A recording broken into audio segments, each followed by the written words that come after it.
Check this out.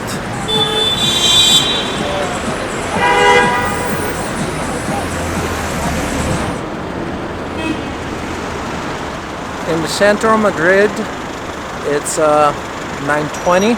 The store here opens at 9:30.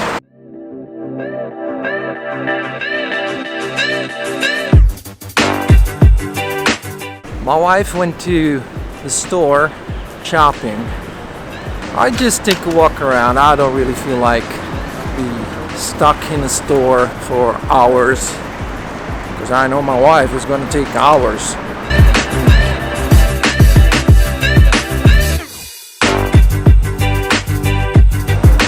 There is a huge line. Let's figure out what it is.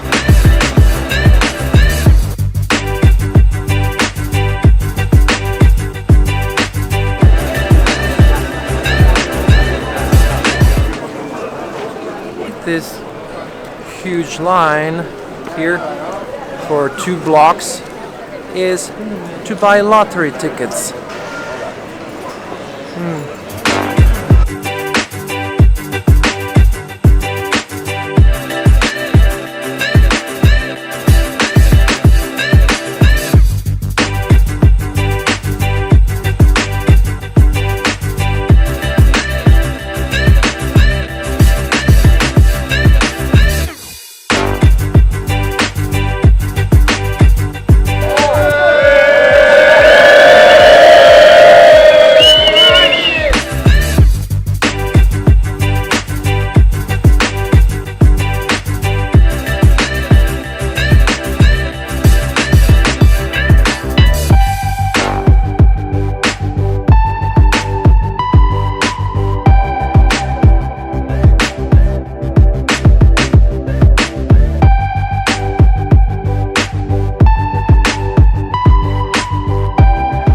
Some people ask me if I'm gonna do daily vlog.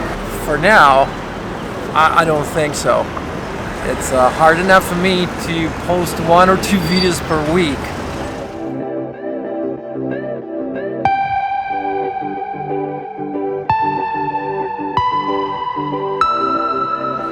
It's been a very nice walk. So now let's get to the point. In this video I'm supposed to show you side by side the quality 180 of the Canon 90D that you're seeing right now and the Canon M50.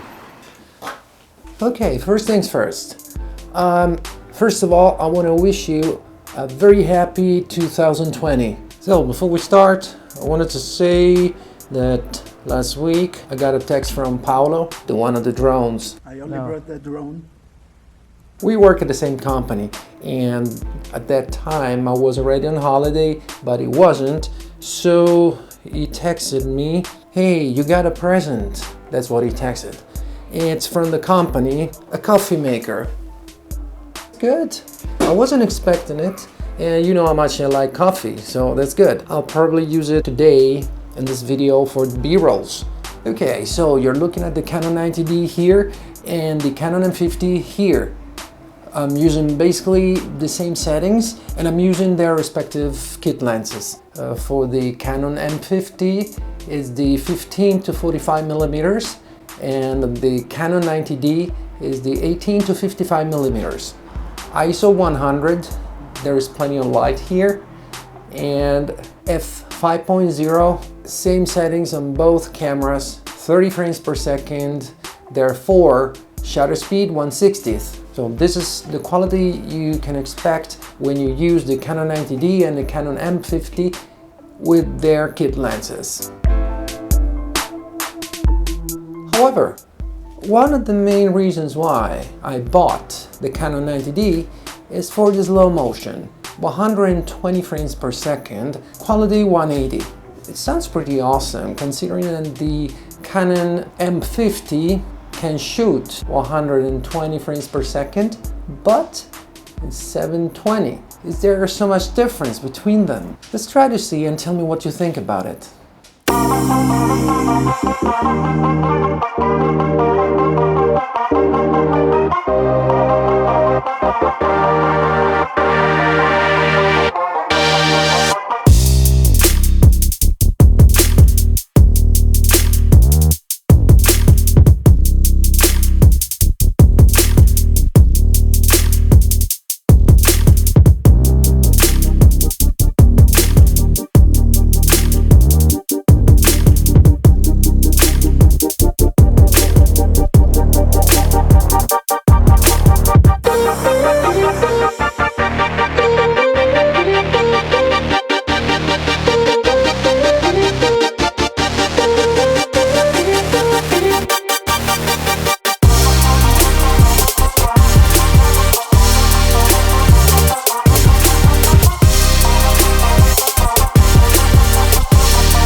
now that we have seen the quality of the 180 on both cameras, and we have also seen the slow motion 120 frames per second on both cameras, but we've seen all this in natural light.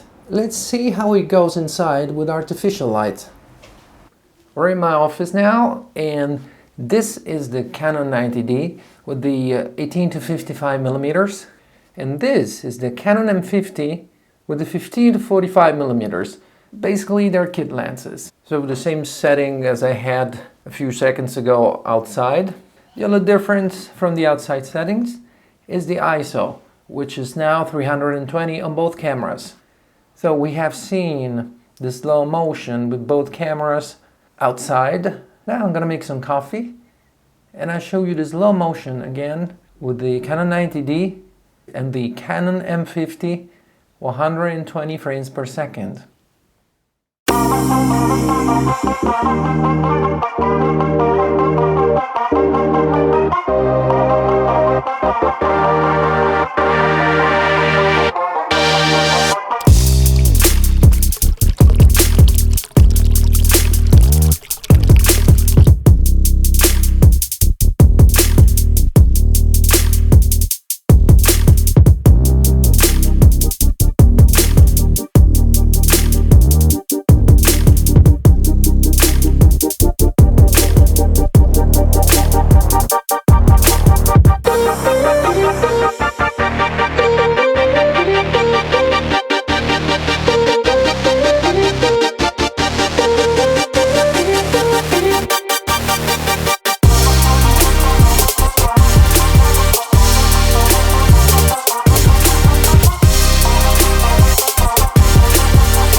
Not bad. Wasn't expecting it. Let's go back to my office. Coffee was good, really good. I'm impressed. You know, I've never trusted those modern machines, but coffee with this was pretty good. Back to the 120 frames per second. There's one thing I would like to mention. You should be careful. Why? Because, for example, you're shooting 30 frames per second, then you want to do slow motion and you want to select the 120 frames per second. So you enter in the menu, you have to activate the high speed frame rate. And when you do so, you activate the 120 frames per second. Then you exit the menu, double your shutter speed because automatically goes to 120 and you want to double that. So the closest to 240 would be 250. You shoot your wonderful buttery slow motion, 120 frames per second. When you're done, you normally go to deactivate the high speed frame rate from the menu. So you think, I deactivated the high speed frame rate, so now I can shoot again 24 or 30p, right? But no, nobody tells you that. When you go back to shoot, the shutter speed is still 250, but you can easily see that right there before you start shooting. But it's not very easy to notice if you're just in a hurry and you instinctively go back to shooting mode and you think you're back to 24 frames per second or 30, and no, because after you deactivate the high speed frame rate, the camera sets itself automatically at 60 frames per second. So make sure you change that back to the actual frame rate you want to shoot at. I'm sure many people are not aware of that, and that could cost you a lot in terms of wasted time shooting something at the wrong frame rate. So I think that's it for today. I'm gonna enjoy the rest of my day, and I wish you a very happy new year, which is 2020. Man, we're in the 20s again.